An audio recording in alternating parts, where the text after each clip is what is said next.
Susan Gorman-Chang. And if you can just let us know who your questions for, if you have a specific, if not, just ask it and then we'll let someone speak up. Okay, just really quickly, and not everybody got the link. I'm sorry. So, this is Susan Gorman-Chang. I'm a resident of Highlands in Porter Ranch, and I'm glad you all got this little 1-800-CUT-SMOG because St. Porter Ranch put that out for you. And also we have a forum on November 14th, more about urban drilling. You'll learn a lot more about what's going on. So, my question is, first to the health person. You know, I have this thing from the CDC. We do not know whether long-term exposure to low levels of methylmercaptan can result in harmful health effects. So, what studies have been done, you know, that makes you say there's no long-term effects? And at what levels? Not the levels, you know, quoted by OSHA, but levels. Right, yeah. So far, the studies to date in workers are on the short-term health effects, which are showing that there's generally mild irritation, you know, including kind of eye, nose, throat types of effects. So the studies are all on short-term effects? To my knowledge, yes. Okay. Also, we have a Public Records Act request for a lot of these agencies. Would I give that to you in writing? I'm not positive how you would request their public records. A Public Records Act request for, under the Records Act request procedure in the Brown Act. You aren't familiar with that as a neighborhood council? All of them. I mean, I have some for everybody. I think you have to. On behalf of the county, you can address any Public Records Act requests to the Los Angeles County Council, who serves as our representative. Los Angeles County, is it you? For South Coast Air Quality, you can go up online to our webpage. Okay, I'll see you guys afterwards. I don't want to waste your time. Okay, so my question is for SoCalGas, what time and date did SoCalGas notify government agencies about the leak, the smell? Which agencies and what did SoCalGas respond? How did they respond? Answer stating with the earliest date and time and the agency notified. The leak started Friday, correct? So what was the earliest date and time and who was the agency that you notified?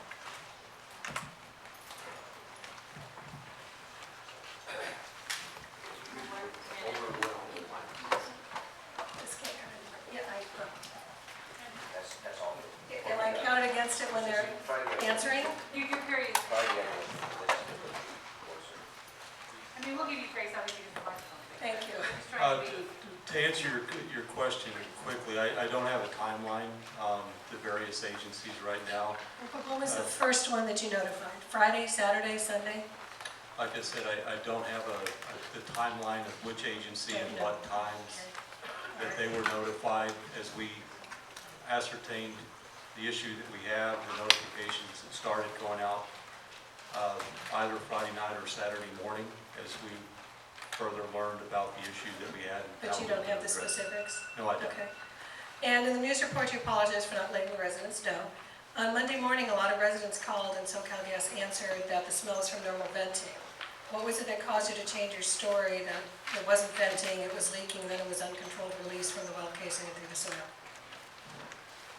Well, again, as far as the communication goes, as we started this event and as we learned more about it, the one thing that we realized early last week was we had not done a very good job in the communication side, and that since that point in time, we've tried to improve it based on feedback that the community's given us. How can we help and provide more information? And when this happens again, could you describe specifically how SoCalGas will contact residents and especially the elementary schools? And that'll be your last question. We want to make sure we don't fix it, so. Let me respond to your prior question. As Brett mentioned early on, we are going to do a better job. One of the things that we believe may have happened is our customer contact center, which knows our storage facilities, and there have been occasions where venting has resulted in customer calls.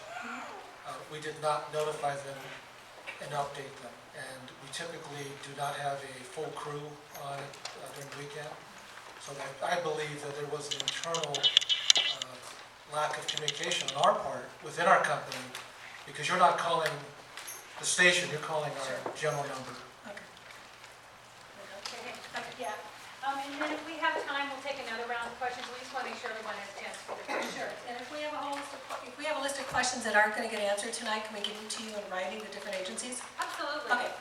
In fact, before this is over, let's make sure that we get all the contact information. And are you guys comfortable putting it up on the webpage so they can reach out to you guys? Is that cool?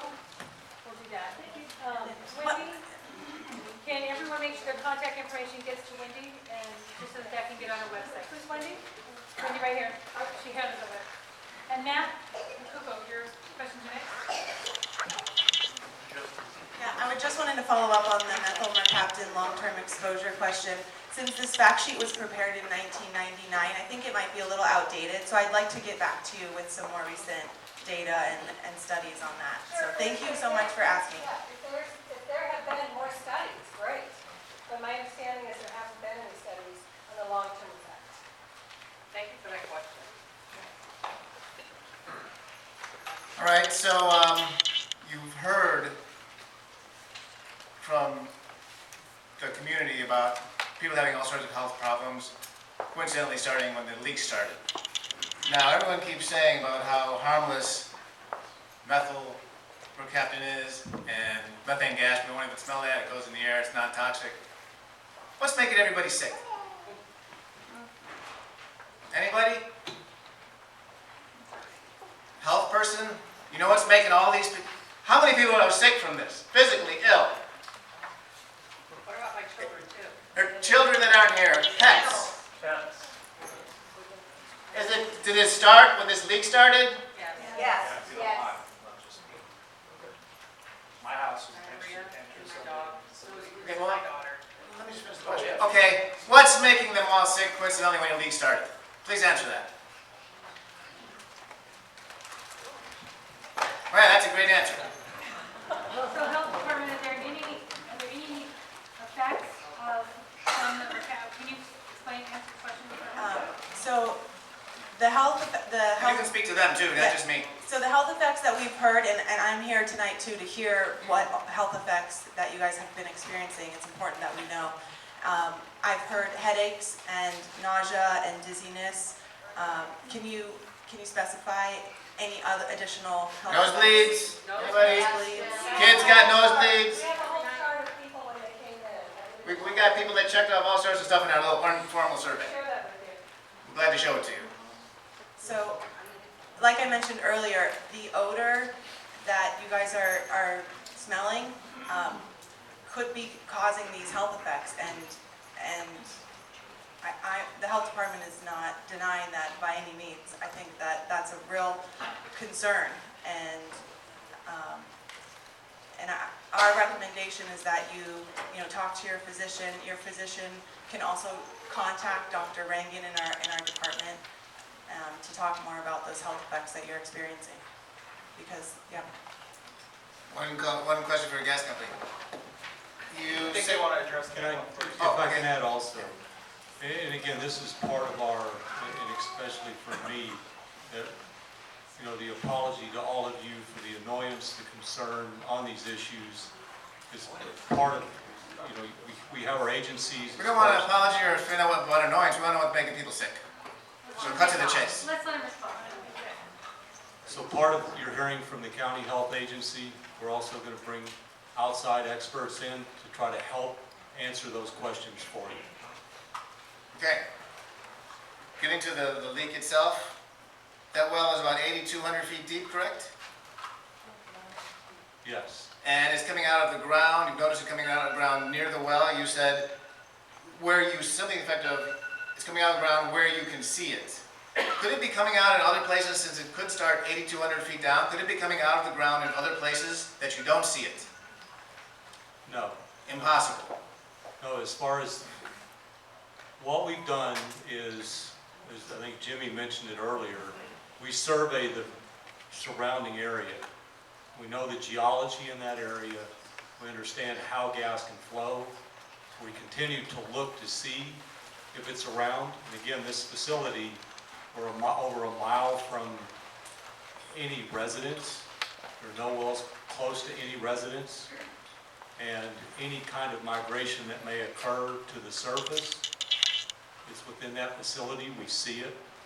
what we've seen from this leak is when it's coming to the surface, it's in very close proximity to this well. What you've seen, that's what my point is, that's what you've seen. And if it starts 8,200 feet down, do you know exactly what possible paths it could take from 8,200 feet? Maybe it's 200 feet from my house. Well, again, so on this well, based on the characteristics that we've seen, the leak itself from the cased pipe that contains it is shallow. And the migration path, we think we see where it's going into a shallow area contained in that area, based upon all of the analysis that we've done to this time. Okay, and all that stuff will be available at some point in the future for us to look at? Various agencies will be. Well, again, right now, our focus is to address and stop the leak. Okay.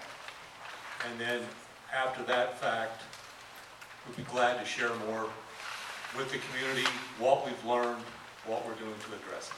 Thank you. Thank you. Diane Siegel.